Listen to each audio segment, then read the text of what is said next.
Bueno, no hay mejor manera de honrar esta fecha patria realmente con este programa, ¿no? Y vaya que venimos honrando precisamente al motivo de la fecha de hoy, que es la Constitución de la República, 18 de julio de 1830, la jura de la Constitución de la República, ese edicto perpetuo del que tanto nos habló, nos explicó, nos enseñó el doctor Justino Jiménez de Aréchaga y también eminentes juristas que nos hicieron enamorar del derecho constitucional. Hoy es la fecha patria.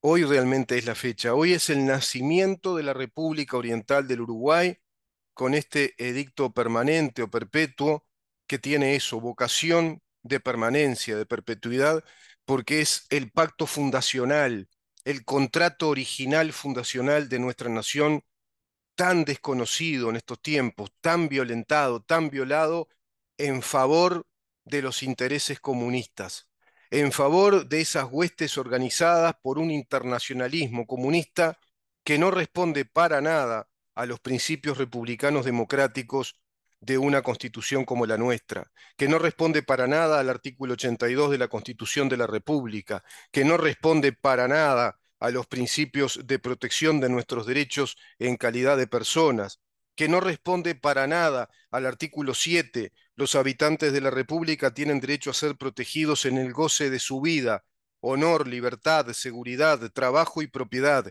Nadie puede ser privado de estos derechos sino conforme a las leyes que se establecen por razones de interés general.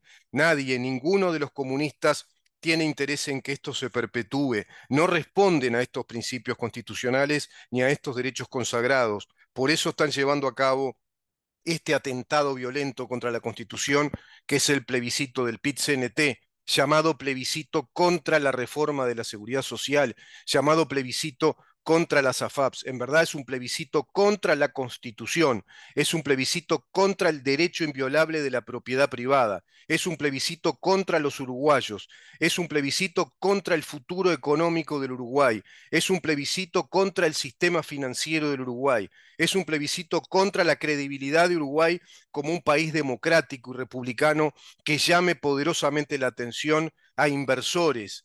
Es contra todo eso, es contra un Uruguay de propiedad privada, es contra un Uruguay de derechos personales. Están contra el artículo octavo. Todas las personas son iguales ante la ley, no reconociéndose otra distinción entre ellas sino la de sus talentos o las virtudes. Entonces, ¿cómo se explica lo de derechos de género, derechos por la condición de las leyes de paridad? Todo este sistema político está en contra de la Constitución de la República, en verdad. Todo el sistema político ha desconocido ladinamente, de modo secreto, a través de ese cui prodest que han instalado los comunistas, que es el sistema fiscal de justicia penal, ese código del procedimiento penal, que es la gran herramienta para permear precisamente a la corrupción, para darle impunidad a la corrupción, para darle impunidad al gran delito, juzgar a unos y no juzgar a otros que deben ser juzgados, que no responden a los artículos 12 al 23 de la Constitución de la República. Hoy se cumple fecha de la fundación de nuestro país, porque un Estado, una nación, un país, un Estado de Derecho se funda con esto, con una ley suprema, con la Carta Magna, con la ley madre, que es la Constitución de la República, que tuvo reformas, por supuesto, tuvo reformas, pero jamás se tocó todo lo que hace a los principios y a los derechos consagratorios de la Constitución de la República.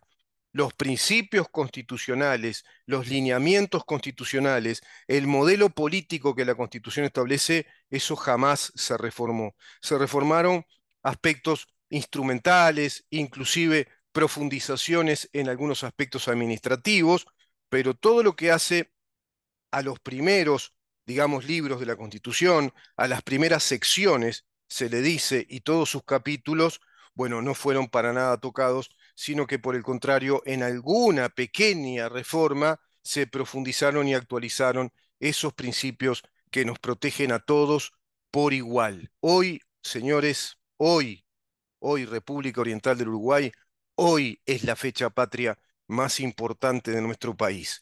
Hoy precisamente se cumple el aniversario de la jura de la Constitución. Ahí nos constituimos como Estado y como una república democrática, en un tiempo turbulento, lleno de sacrificios y mucha sangre derramada. Ese texto, ese texto primero fue el de los primeros textos constitucionales republicanos de corte liberal democrático, luego de la Constitución francesa de 1791, luego de la Declaratoria de Filadelfia de 1776. Sus virtudes y sus defectos deben ser analizados, por supuesto, contemplando aquellas realidades. Pero ¿saben una cosa? Los principios consagratorios de la Constitución que nos determinan como país, como nación, como Estado, son incólumes, están intactos, tienen valor perpetuo, tienen plena vigencia. Y así lo consideró aquella Asamblea de Constituyentes y así lo comunicó el más eminente de los constituyentes, quizá nuestro Juan Bautista Alberdi, llamado José Ellauri. Fue en verdad el gran mentor, artífice de esa Carta Magna que hasta el día de hoy inspira a personas como por ejemplo es mi caso, que inspira a muchos a decir, vale la pena Uruguay, vale la pena desde esta Carta Magna, vale la pena desde la construcción de un orden jurídico que responda a los principios constitucionales, que responda a los derechos consagrados por la Constitución, que sea en verdad un orden jurídico, que en verdad sea un Estado de Derecho. Hoy, uruguayos, orientales, hoy es la fecha patria, 18 de julio. Seguimos, Maxi.